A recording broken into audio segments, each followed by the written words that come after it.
Sword of Coming, episode 376.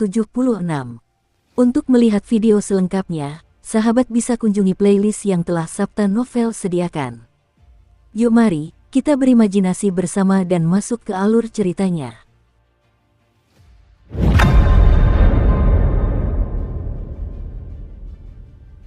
Dewa Bumi tingkat inti emas tiba-tiba tersenyum dan berkata, "Begitu ya, jadi kau adalah murid legalisme." Tak heran, Chen Pingan tidak tahu bagaimana Dewa Bumi bisa sampai salah paham seperti itu. Dewa Bumi itu mungkin sangat mengenal budaya dan adat istiadat bangsa Phoenix Biru. Dia tersenyum dengan mata menyipit dan melanjutkan, "Kalau begitu, kita memang harus saling berlatih tanding." Suasana di jalur pegunungan itu seketika menjadi sangat tegang. Para kultivator pengembara terbiasa mengingkari janji dan mengkhianati sekutu mereka. Orang mati dalam mengejar kekayaan, sama seperti burung mati dalam mengejar makanan. Siapa yang tidak ingin mendapatkan tambahan 50 koin panas yang lebih rendah? Mereka tentu akan bekerja untuk uang yang halal, tetapi apakah itu berarti mereka akan menahan diri dari bertarung demi uang haram?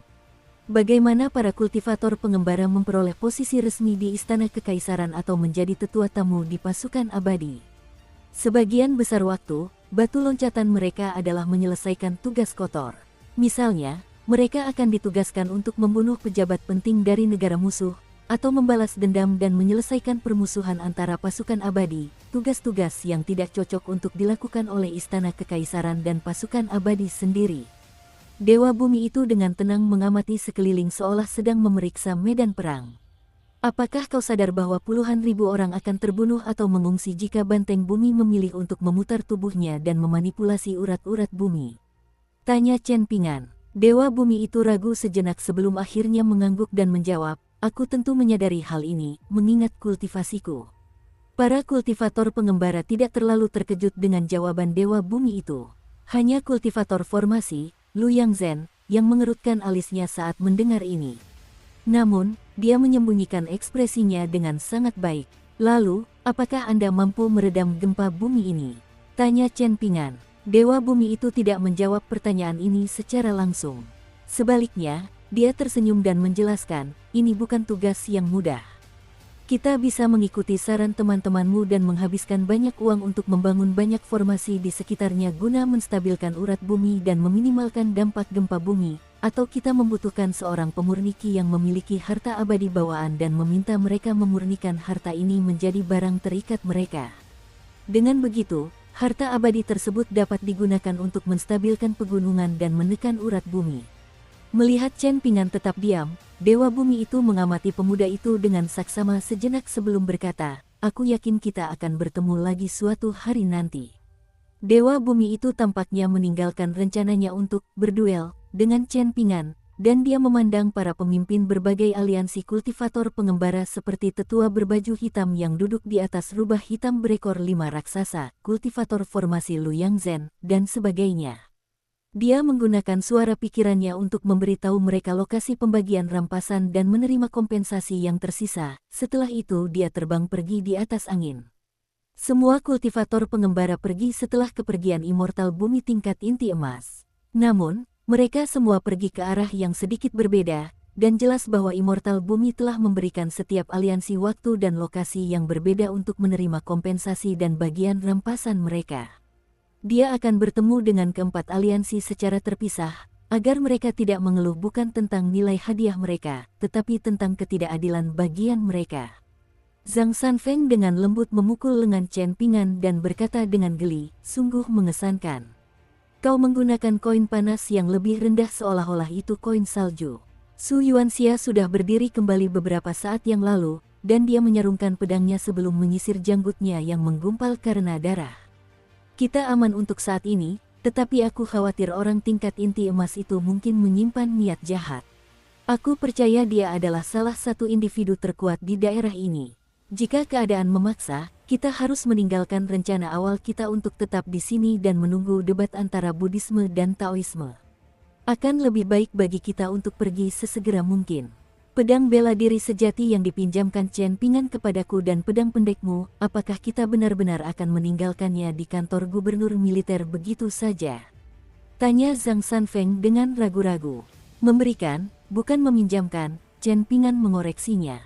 Meskipun Su Yuanxia merasa sedih dan enggan, dia tetap menjawab dengan ekspresi tegas, kantor gubernur militer tidak akan tiba-tiba menghilang, jadi kita pasti akan punya kesempatan untuk kembali dan mengambil mereka. Jika tidak, jika kantor gubernur militer adalah pelaku sebenarnya di balik semua ini, maka kita akan terjebak dalam perangkap mereka.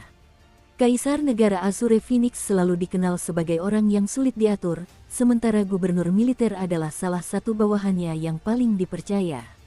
Karena itu, kita akan menghadapi risiko besar menjadi sasaran semua orang. Selain itu, kita tidak akan bisa menjelaskan diri dan membuktikan ketidakbersalahan kita, dan kita juga tidak akan punya cara untuk membela diri dari tuduhan tak berdasar mereka. Zhang Sanfeng dulunya adalah orang yang keras kepala yang hanya akan mengalah setelah menanggung akibatnya. Jika tidak, dia tidak akan meninggalkan Konfusianisme dan pergi ke pegunungan untuk menjadi seorang pendeta Taois. Namun, dia telah banyak berkembang selama perjalanannya ke selatan dari benua bulu lengkap utara ke benua botol berharga timur. Dia telah melihat dan mendengar banyak hal, dan dia juga telah menghadapi cukup banyak tantangan. Bagaimanapun, dia tidak lagi bersikeras untuk pergi ke kantor gubernur militer utama setelah mendengar penjelasan Su Yuanxia. Chen Ping'an berpikir lama sebelum akhirnya menyusun rencana yang masuk akal agar Zhang Sanfeng dan Su Yuanxia merasa nyaman mengunjungi kantor gubernur militer. Pada saat yang sama, mereka tidak akan terseret ke dalam situasi berbahaya dan tak terduga yang dialaminya.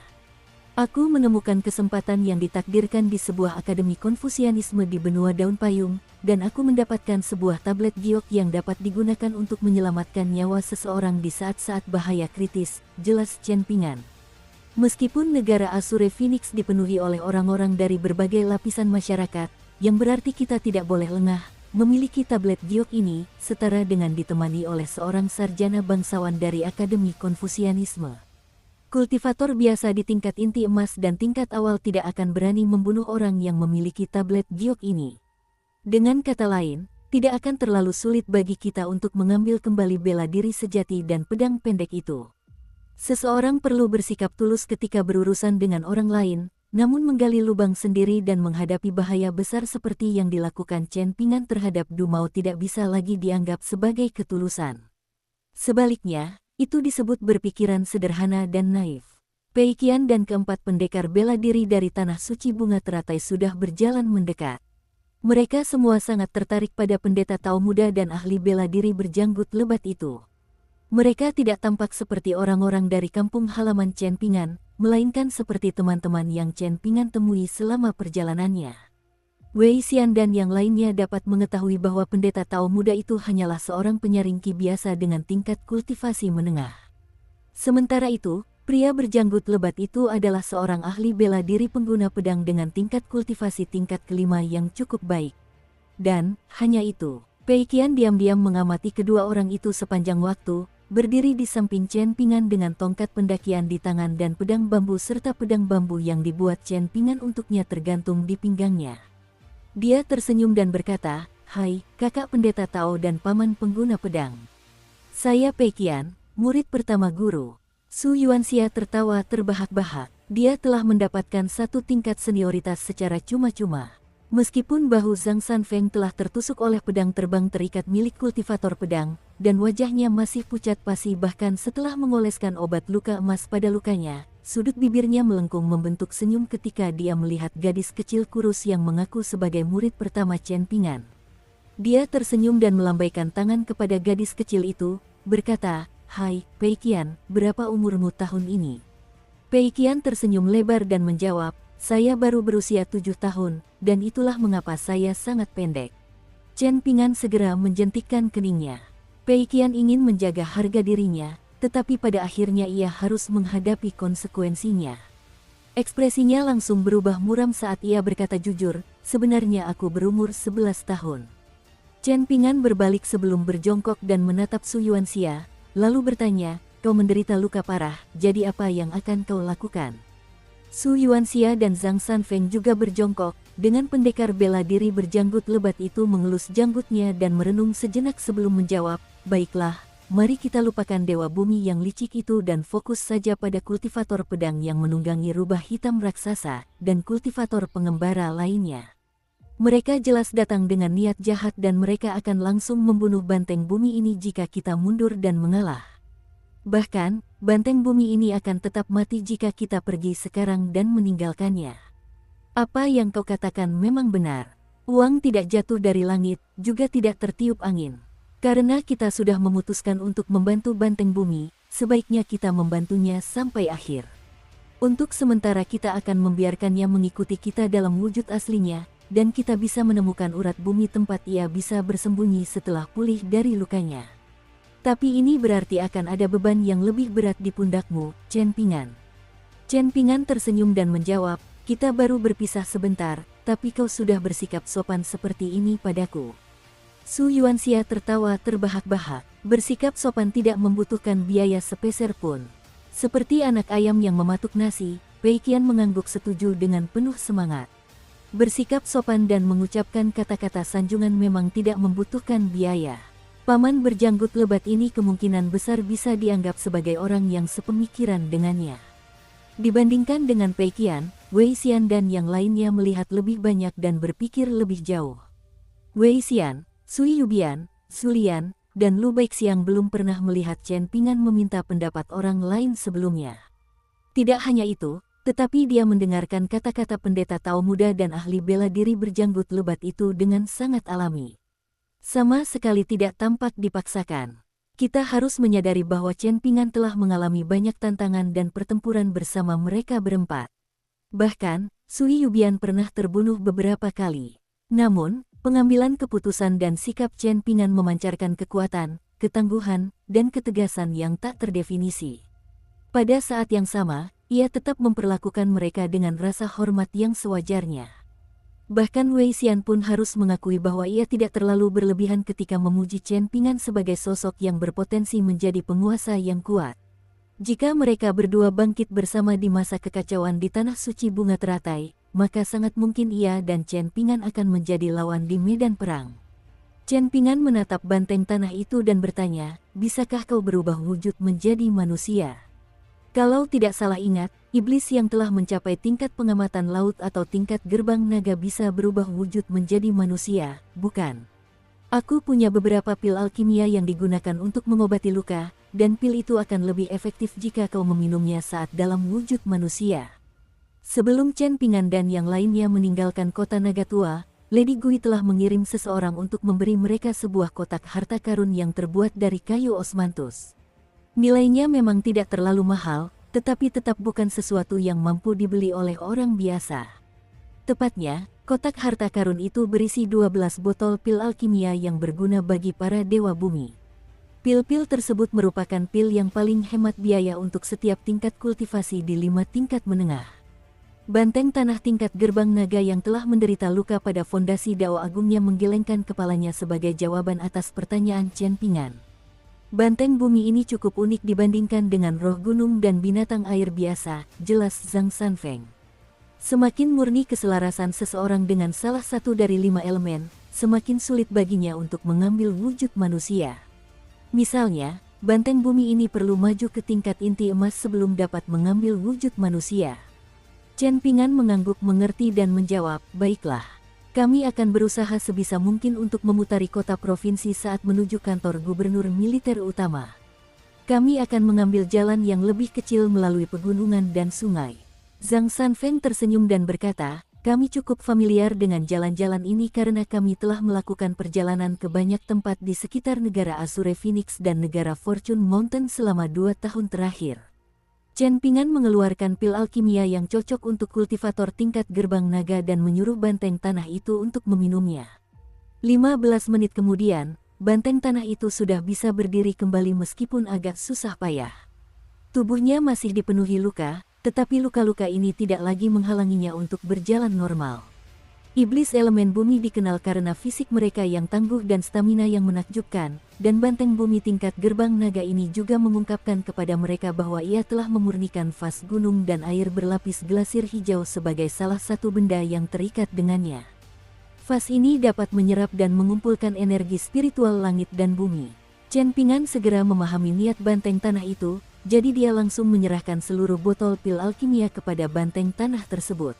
Dengan cara ini, banteng tanah dapat menempatkan pil alkimia di dalam vas glasir hijaunya dan perlahan menyerap khasiat obat serta energi spiritual untuk menyembuhkan lukanya.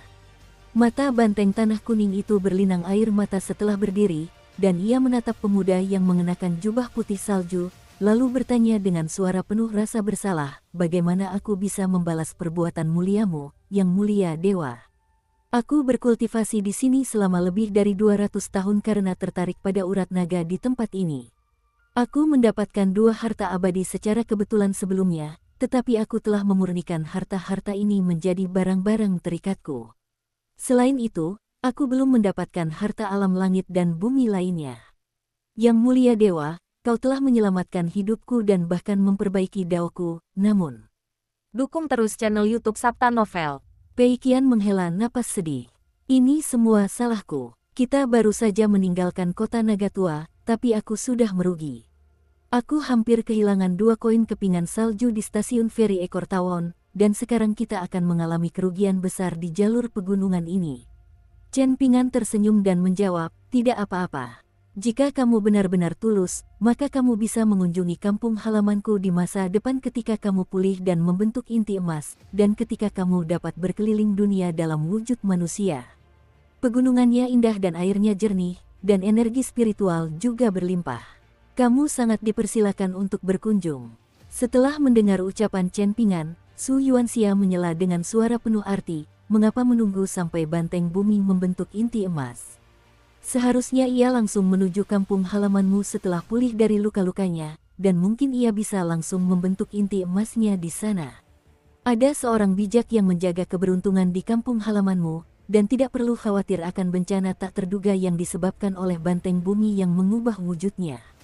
Ada ekspresi bingung di mata banteng tanah itu, seolah-olah ia tidak mengerti kata-kata Su Yuanxia.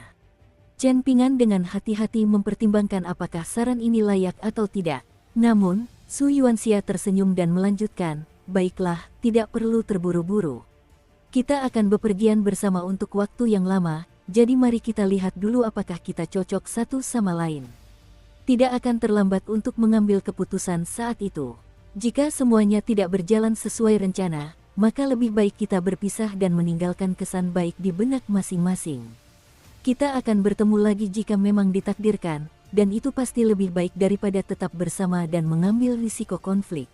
Itu akan menjadi sia-sia bagi hubungan baik kita." "Saya setuju," kata Zhang Sanfeng sambil mengangguk. Chen Pingan tentu saja tidak keberatan. Mereka meninggalkan celah gunung dan perlahan-lahan menuju ke kantor gubernur militer utama yang sangat terkenal di seluruh bangsa Azure Phoenix. Chen Pingan menceritakan perjalanannya kepada Zhang Sanfeng dan Su Yuanxia, tentu saja dengan tidak menceritakan hal-hal yang terlalu sensitif. Pendeta Tao muda dan ahli bela diri berjanggut lebat itu juga menceritakan kisah petualangan mereka kepada Chen Pingan setelah mereka bertiga berpisah di toko kumbang hijau kala itu. Kelantang kekaisaran dari bangsa Phoenix Biru memiliki tradisi menganugerahkan gelar raja tetapi bukan kerajaan untuk diperintah oleh raja-raja tersebut. Raja dan raja daerah akan tinggal di kediaman mereka di ibu kota, terlebih lagi, mereka memiliki hak untuk tinggal di kediaman tersebut tetapi tidak memilikinya. Dengan kata lain, mereka akan kehilangan hak untuk tinggal di kediaman tersebut begitu mereka kehilangan posisi sebagai raja. Terdapat 5 kantor gubernur militer utama di negara Azure Phoenix, di utara, selatan, timur, barat, dan tengah. Kantor-kantor ini memiliki kekuasaan yang sangat besar, dan mereka bertanggung jawab untuk mengangkut biji-bijian ke istana kekaisaran serta ke tentara. Pada saat yang sama, mereka mengendalikan perdagangan garam dan besi dan mengurus banyak hal penting lainnya. Semua ini merupakan bidang-bidang penting yang berkaitan dengan denyut nadi kekaisaran. Para penguasa biasa khawatir para pejabat tinggi memegang terlalu banyak kekuasaan dan raja serta bangsawan memisahkan diri dan mendapatkan kekuasaan absolut atas wilayah mereka, namun semuanya tetap tenang dan damai di negara Azure Phoenix selama beberapa ratus tahun terakhir. Para pejabat dan bangsawan bertindak dengan tepat, sedemikian rupa sehingga semua orang lain hanya bisa menggelengkan kepala. Beberapa bangsawan ini memiliki wilayah yang sangat jauh dari ibu kota kekaisaran dan dari pandangan kaisar, jadi bagaimana mungkin tidak ada satupun dari mereka yang menyimpan ambisi liar? Bagaimana mereka semua tetap setia dan bersedia mati untuk lantang kekaisaran?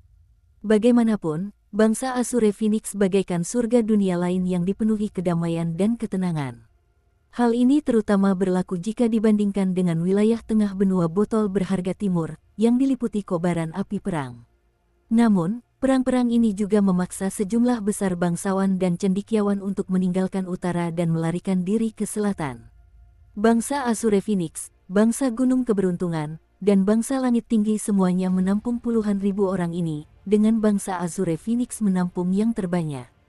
Dari 5 gubernur militer utama di bangsa Azure Phoenix, 4 di wilayah utara, selatan, timur, dan barat semuanya dipromosikan ke posisi mereka saat ini setelah pengabdian yang berjasa di medan perang atau di militer. Hanya gubernur militer utama di wilayah tengah yang mewarisi posisi tersebut dari leluhurnya. Memang, posisi ini telah dipegang oleh klan Wei dari generasi ke generasi selama 300 tahun terakhir. Klan Wei hanya mengandalkan satu keturunan langsung untuk meneruskan garis keturunan, yang membuat seolah-olah mereka bisa goyah dan punah kapan saja. Namun, mereka menolak untuk menyerah apapun yang terjadi, dan tetap memegang kendali kuat atas posisi gubernur militer utama selama lebih dari 3 abad. Gubernur militer utama wilayah tengah negara Azure Phoenix saat ini, yang berasal dari klan Wei yang meminta bela diri sejati dan pedang pendek kepada Zhang Sanfeng dan Su Yuanxia, tidak lagi bepergian untuk berwisata dan bersenang-senang setelah mewarisi posisi ini. Sebaliknya, ia lebih sering tinggal di kediamannya. Namun, berkat prestasinya dan kisah-kisah lain tentang dirinya dari bertahun-tahun yang lalu, ia masih cukup terkenal di negara Azure Phoenix dan 2 negara lainnya. Gubernur militer utama Wei mahir dalam menulis kitab-kitab klasik Taoisme, menulis dengan huruf kursif, memberi catatan pada kitab suci Buddha, dan melukis patung-patung Buddha. Ia sangat mahir dalam melukis dewa-dewa Buddha, bahkan sampai-sampai ia disebut tak tertandingi di antara orang-orang sezamannya. Bahkan di istana kekaisaran, sangat sulit untuk mendapatkan satu lukisan pun dari gubernur militer utama Wei.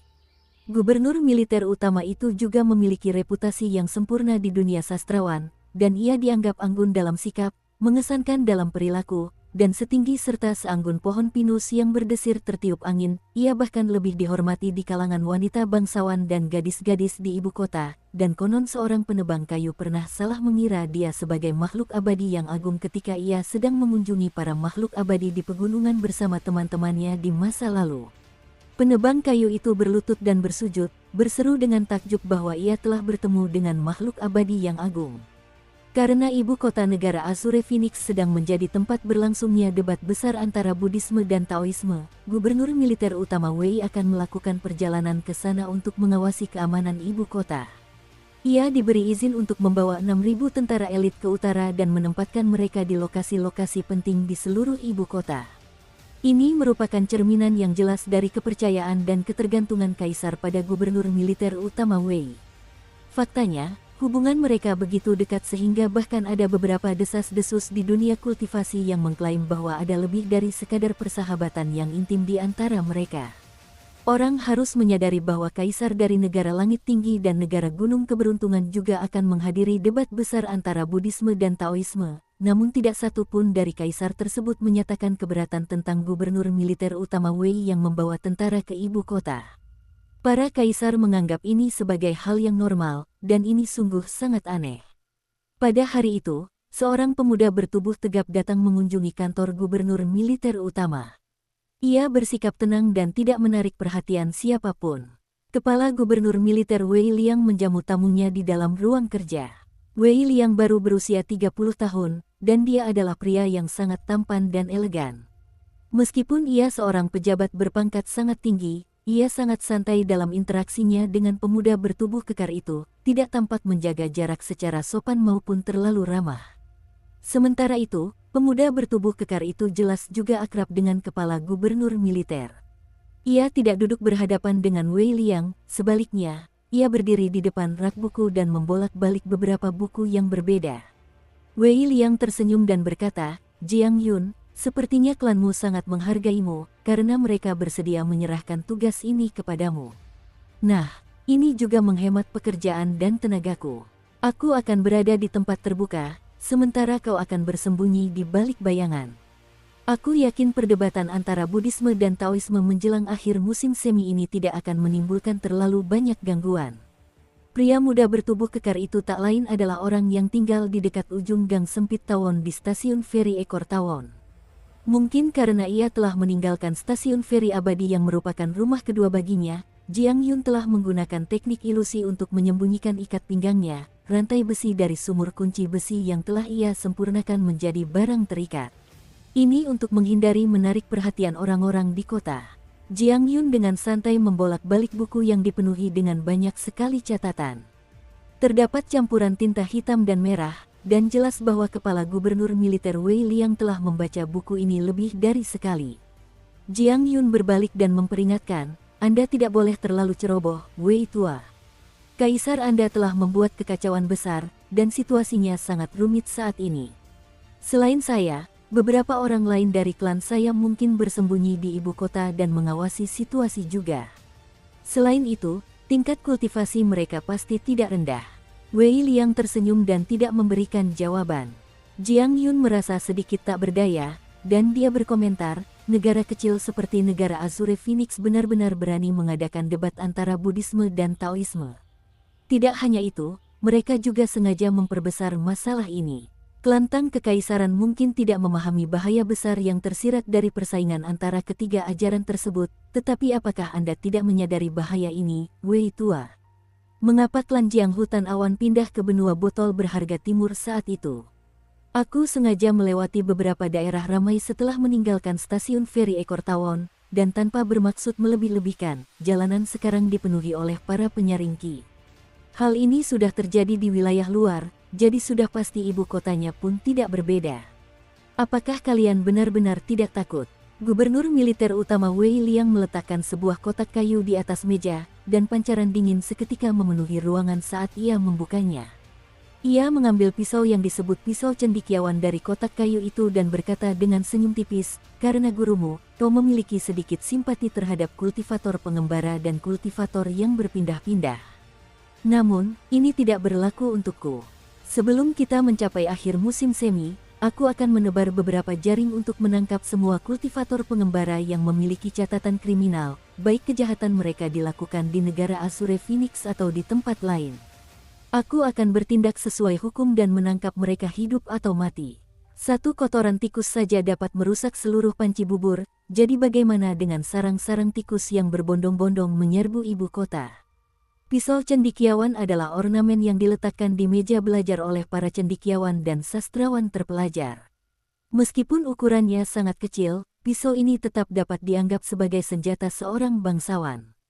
Terdapat hampir 10 pisau pusaka yang tersusun rapi di dalam kotak kayu di atas meja di depan Wei Liang, dan pisau-pisau tersebut secara kasar terbagi menjadi dua kategori, pisau yang telah banyak digunakan selama musim panas dan musim dingin dan pisau yang hanya digunakan untuk memotong kertas suan halus. Jenis pisau ilmiah terdahulu sebenarnya juga bisa disebut pisau ukir, karena pada zaman dahulu orang hanya bisa menyimpan catatan tertulis pada potongan bambu dan kayu. Catatan-catatan inilah yang disebut buku, dan karena itu, pisau kecil yang digunakan untuk mengukirnya memang pantas disebut pisau buku. Dahulu, benda-benda itu terbuat dari besi, dan bahkan jauh sebelumnya lagi, dari tembaga. Namun sekarang, benda-benda itu terbuat dari berbagai jenis material berharga, dan sebagian besar digunakan untuk dekorasi dan koleksi. Benda-benda itu tidak lagi digunakan untuk tujuan aslinya. Saat itu, Wei Liang memegang sebilah pisau cendekiawan di masing-masing tangannya. Salah satunya terbuat dari bambu, dan tulisan, dibuat oleh Zensong Hall, terukir di gagangnya. Yang satunya lagi terbuat dari giok putih dan dihiasi dengan motif naga, serta terdapat tulisan, ditempa 100 kali oleh pengrajin resmi, yang terukir di atasnya. Jiang Yun mengembalikan buku di tangannya ke rak buku dan menghela napas, berkata dengan ekspresi rumit, dan itulah mengapa kau berencana membunuh begitu banyak kultivator pengembara sekaligus. Melakukan banyak kejahatan sama dengan mencari kematian. Cukup merepotkan bagi saya untuk berurusan dengan para immortal resmi di pegunungan, jadi para kultivator pengembara dapat menganggap diri mereka sangat beruntung karena saya tidak secara langsung memburu dan membunuh mereka. Tentu saja, saya juga memiliki alasan egois untuk melakukan hal sejauh ini. Namun, sejumlah besar orang yang netral telah menjadi mata dan telinga bagi kantor saya, dan mereka akan memiliki kesempatan untuk memberikan dampak yang signifikan di kemudian hari. Lihat, betapa bersih dan sederhananya bertindak sesuai dengan kriteria yang ketat di dunia ini. Wei Liang tidak mendongak saat berbicara, dan pandangannya tetap tertuju pada pisau pemotong giok putih. Kemudian, ia menggunakan pisau bambu untuk mengetuk pisau pemotong giok putih dengan lembut, menyebabkan keduanya mengeluarkan suara yang renyah. Ia memejamkan mata dan mendengarkan dengan penuh sukacita. Jiang Yun sedikit marah, meskipun ia memiliki hubungan pribadi yang sangat baik dengan Wei Liang, dan ia bertanya, apakah kau tidak peduli apakah kriteria yang kau gunakan itu bermoral atau tidak bermoral?